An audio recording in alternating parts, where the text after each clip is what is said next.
Machine मेरे शरीर में उतरी। एक राजकुमार चुन पर नकाबपोश लोगों ने हमला किया था और पेट में तलवार से मार डाला गया था।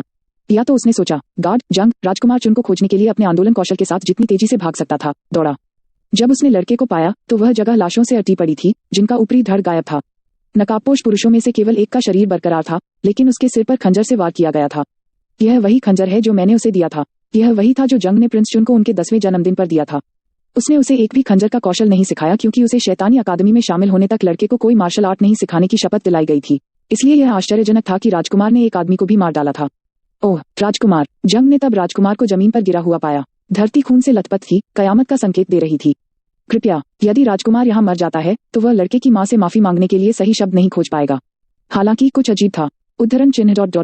तो उसने लड़के की सांसें सुनी। उसके कपड़ों को देखकर ऐसा लग रहा था कि राजकुमार के पेट पर तलवार से वार किया गया है, लेकिन उसकी सांसें सामान्य लग रही थीं। जंग उसके पास गया और कपड़े उठाए। तो कोई घाव नहीं है। प्रिंस चुन का पेट किसी भी घाव से साफ था। यह अजीब था क्योंकि पास का मैदान राजकुमार चुन के खून से भरा था। यह क्या है? क्या प्रभु ने? नहीं, भगवान सिंहासन के लिए लड़ाई में हस्तक्षेप नहीं करेंगे। लेकिन किसने इन लोगों को मार डाला और राजकुमार को बचाया? उसका दिमाग सवालों से भरा था, लेकिन कोई जवाब नहीं दे सका। जंग ने कुछ देर के लिए इलाके की तलाशी ली और जल्द ही शवों को दफना दिया और राजकुमार को अपने कंधे पर उठा लिया।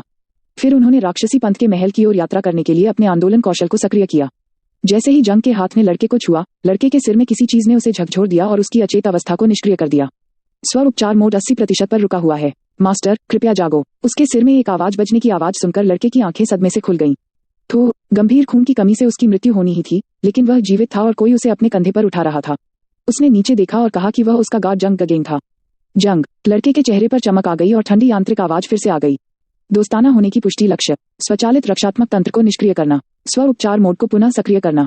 उग! और इसके साथ ही लड़के के सिर में तेज दर्द हुआ और उसने उसे दोनों हाथों से पकड़ लिया।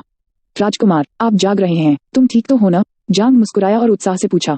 राजकुमार, लेकिन लड़का सिरदर्द बर्दाश्त नहीं कर सका और फिर से बेहोश हो गया। अगली सुबह थी जब वह नींद से उठा।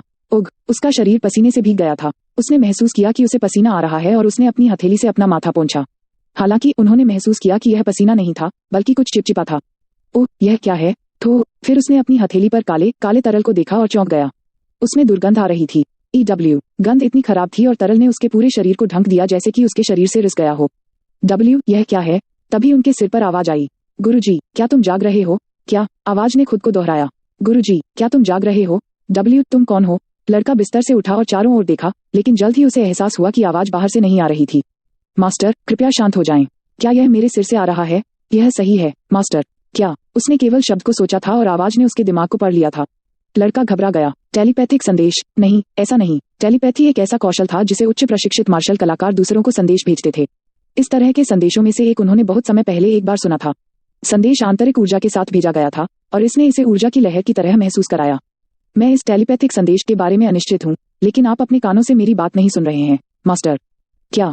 तुम कौन हो? लड़के ने चौड़ी आंखों से हवा में ऊपर देखा। उसने सोचा कि अगर कोई सीधे उसके सिर के माध्यम से संदेश भेज सकता है, तो वह बहुत शक्तिशाली व्यक्ति होगा। मैं 7वीं पीढ़ी की नैनो मशीन हूँ, जिसे स्काई कॉर्पोरेशन ने मास्टर के दिमाग को सहारा देने के लिए कोर के रूप में काम करने के लिए बनाया है। किसकी प्रतीक्षा? तुम्हारी किस बारे में बोलने की इच्छा थी? लड़का पीला पड़ गया क्योंकि उसे जो बताया जा रहा था वह उसकी समझ से परे था।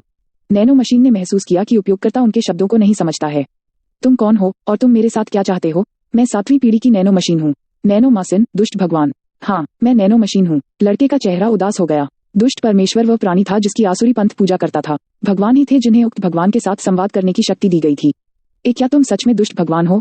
वह अब घुटनों के बल घुट रहा था, कांपती हुई आवाज में पूछ रहा था। नैनो मशीन समझ गई थी कि लड़के ने सब कुछ पूरी तरह से गलत कर दिया है।